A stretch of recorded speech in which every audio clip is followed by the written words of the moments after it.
Hi, Jason. Hey Alan, how's it going with you? Good, thank you. Yourself? Very good. Just to start off, the last time I talked to you was in 2009 in Halifax, Casino, Nova Wow, Scotia. So time's passing. goes by fast, my friend.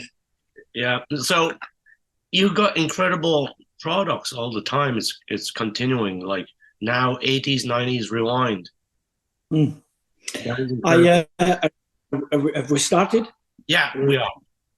The I found a very interesting thing would happen. A Glass Tiger would perform. I would ask the audience. I still do every time we do it. I ask the audience how many times have you ever seen Glass Tiger before? That's the first thing I ask. Have you ever seen us before? And interestingly enough, Jason, only about one third of the audience raised their hands. And then I ask, of those who raised your hands, how many saw us in 1986? That much. And Okay. so it dawned on me that this is a new generation, maybe generations uh, coming out to see Glass Tiger and possibly Simple Minds or Tears for Fears or Platinum Blonde or Brian Adams. So I put two and two together and I thought, why don't I put a killer band together that allows me to step outside the realm of Glass Tiger and it allows me to open up and take my voice and my presentation of these songs to a new level that doesn't involve my everyday band. And it's kind of like turning the clock back a little bit. I grew up in the bars. I used to sing songs with the Beatles and the Who, and then Simple Minds early on, and U2. Uh, and I'm still singing extremely well. My band is killer. So here we go. We're going to February 17th. We're going to put this concert on that's just filled with hopefully nostalgia and great, great killer tunes. A great band, and everybody have a great time. That's it.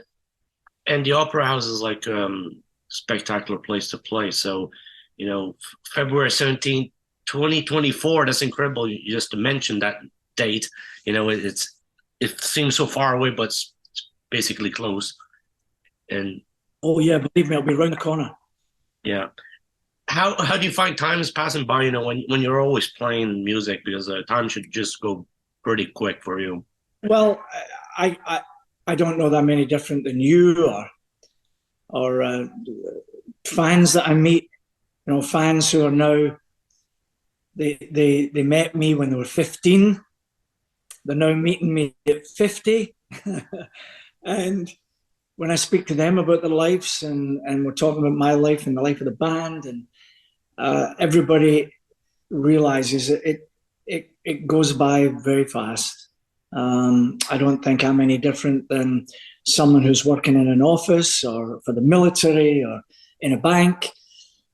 I think we all see it as soon as especially when we have children, once you have kids, and anytime in my case, we're dealing in schedules. So you and I are talking about February. So I have to work to what I've got all kinds of things to do to prepare for that.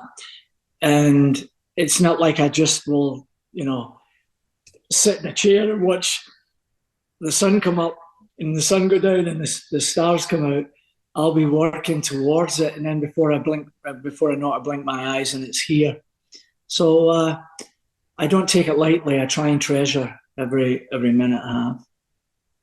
Alan, where did you get the idea to, handpick this like artists you're going to be covering, like let's say Tragically Hip, which is brilliant. Well, yeah, as you know, the abundance of great songs makes it impossible to choose them all. What I did notice was that when I first had this idea and I recorded an album, 889 to Rewind, and I did it in Nashville. When I look, I'm proud of it, There's great stuff on it. When I look back on it, it's a little, what I call a little tame. I think I nailed 2 or 3 things really well. I think I hit the goalpost on a few things. Since then, I've progressed, as we all do. And this band is like alive and gritty and killer. And so I can choose anything I want. And I've just been weaving through different artists: Robert Palmer, Tears for Fears, Tragically Hip, Pearl Jam, REM, INXS, The Cure, The Cult. It's just so heavy that I think what I'll do is I'll do this concert in February. And if I feel like it's a success and people want more, I'll certainly come out and do it. And I think I will record another one. And I think everybody will find that like it happens with original bands, if you saw Glass Tiger in 1984 and then you saw us in 1987, you would have seen a maturity level and raising the bar. So I think I'll wait to see the response in February, and I'll make up my mind. Also, to make this great product, who's on the band now? Who's in the band? Yeah. Well, the great news is the foundation, the rhythm section, and my backup singer are the same 3 that work with Glass Tiger. So I have Chris McNeil on drums, Camilla Long on vocals, and Tommy Lewis on bass. The fun part for me is I get new guitar players and new keyboard players. I have some of the best in the world, actually, but certainly the best in this country by far. I have Peter Kadar and/or Matt Giffen on keyboards, and I have Sean Kelly, who's constantly out there touring with world-class acts. Bob McAlpine is the same, and Russell Gray.